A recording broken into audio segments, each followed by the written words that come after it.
குற்றம், திருட்டு குற்றம் நிரூபிக்கப்பட்டு விட்டால் தண்டனை கொடுக்கப்பட்டே ஆக வேண்டும். சஃப்வான் இப்னு உமையா என்றொருவர் நபித்தோழர் மதீனாவுக்கு வந்தார். வந்த களைப்பில் பள்ளிவாசல்ல போய் தூங்கி விட்டார்.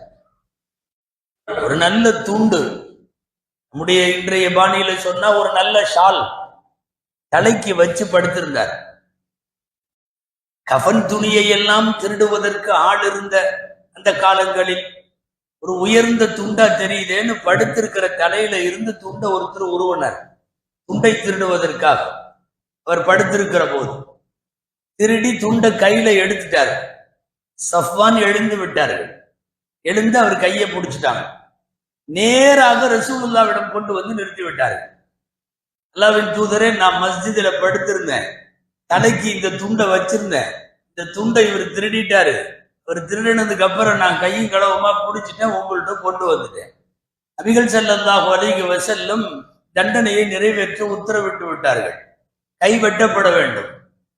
அந்த திருடிய நபர் கூட அமைதியாக இருக்கிறார். ஆனால் இவர் சஃப்வான் பதறிவிட்டார்.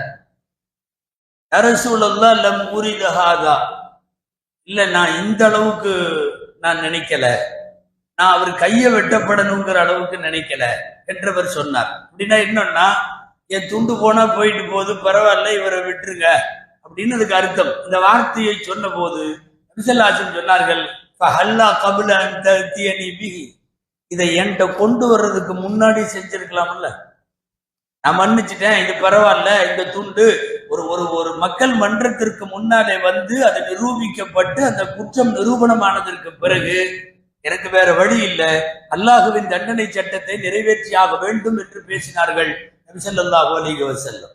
ஆக திருட்டு ஒரு மோசமான குற்றம்.